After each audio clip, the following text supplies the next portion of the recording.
Olá, gente querida. Iniciamos hoje o nosso plano de leitura bíblica, uma nova carta de Paulo aos Gálatas, capítulo 1. A pregação do evangelho que Paulo anunciou aos Gálatas não foi diferente daquele evangelho que ele pregou em todos os outros lugares que esteve.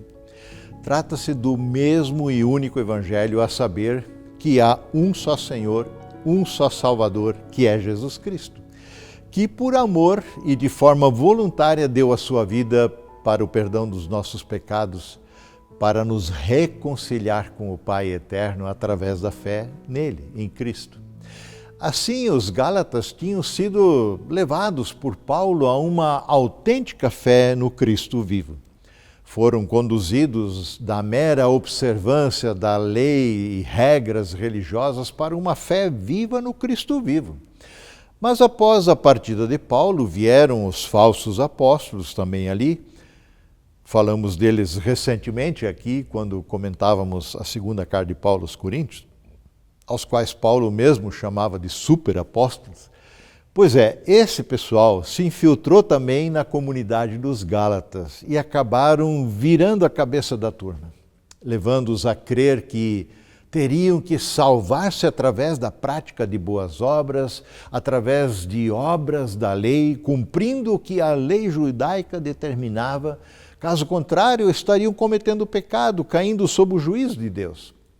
E essa questão foi pauta de um concílio em Jerusalém, conforme Atos 15, a gente já passou por isso, porque havia entre os crentes de Jerusalém alguns que insistiam que a fé em Jesus Cristo não era suficiente para nos salvar. Vejam o que Atos 15, verso 1 diz. Chegaram a Antioquia alguns homens da Judéia, esses chamados judaizantes, que acabavam levando esse tipo de pregação, e começaram a ensinar aos irmãos, a menos que sejam circuncidados, conforme exige a lei de Moisés, vocês não podem ser salvos.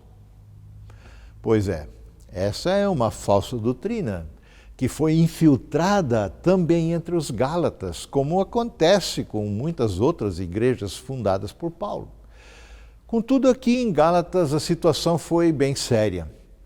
Assim, Paulo, ao saudar a igreja dos Gálatas, de certa forma já inclui resumidamente a essência do evangelho por ele anunciado entre eles. Verso 3 e seguinte, que Deus, o Pai de nosso Senhor Jesus Cristo, lhes dê graça e paz, diz Paulo. Jesus entregou sua vida por nossos pecados, a fim de nos resgatar deste mundo mau, conforme Deus, nosso Pai, havia planejado. Toda a glória a Deus para todo sempre. Amém. Assim Paulo inicia a carta. Como com esta saudação, Paulo já antecipa a questão central dessa carta, a saber, a deturpação da centralidade do Evangelho de Cristo. Como nossa salvação se dá somente pela preciosa graça de Deus, que nos deu o seu amado Filho Jesus para morrer pelos nossos pecados, dádiva essa que acolhemos por meio da fé, se este caminho de salvação for deturpado, incluindo-se qualquer outra possibilidade de chegar a Deus, como através das boas obras, por exemplo, então a glória já não pertence mais a Deus, mas nós a usurpamos querendo que alguma glória para nós mesmos, alguma glória permaneça conosco, que a gente tenha o mérito pela nossa salvação. E é por essa razão que Paulo põe direto o dedo na ferida aqui dos Gálatas, sem rodeio algum, ele vai dizendo, verso 6, admiro-me, ou seja, estou surpreso de que vocês estejam abandonando tão rapidamente aquele que os chamou pela graça de Cristo para seguirem um outro evangelho, que na realidade não é evangelho.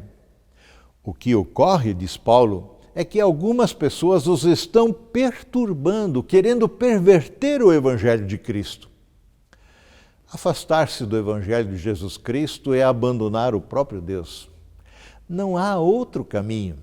Isto pode parecer escandaloso, preconceituoso, exclusivista, prepotência, discriminador e que você quiser chamar. Mas é assim que as coisas são. Deus é, de fato, ofendido com o nosso pecado. Só Ele tem a prerrogativa de nos condenar ou perdoar. E Ele decidiu, por sua misericórdia e compaixão, nos perdoar. E, para tanto, providenciou que a sua santidade e justiça fossem satisfeitas, pagando Ele mesmo o preço da nossa culpa por meio do sangue de Cristo derramado lá na cruz do Calvário. Esse, portanto, é o único meio aceito por Deus como pagamento suficiente diante dele pelo nosso pecado. Assim como nos diz o próprio Senhor Jesus em João 14,6, eu sou o caminho, a verdade e a vida. Ninguém vem ao Pai a não ser por mim. Ou, como nos diz Atos 4,12, na pregação de Pedro, não há salvação em nenhum outro, pois debaixo do céu não há nenhum outro nome dado aos homens pelo qual devamos ser salvos, a não ser o nome de Jesus. Por isso, Paulo é tão categórico em rejeitar qualquer falsificação desse evangelho verdadeiro. No verso 8 ele vai dizer, mas ainda que nós, ou um anjo do céu, pregue um evangelho diferente daquele que lhes pregamos, que seja amaldiçoado. Então, amados, estejamos atentos e permaneçamos firmes e inabaláveis, apegando-nos ao único evangelho, que anuncia a Cristo e sua preciosa obra na cruz em nosso favor. É a este evangelho que precisamos nos agarrar. Amém.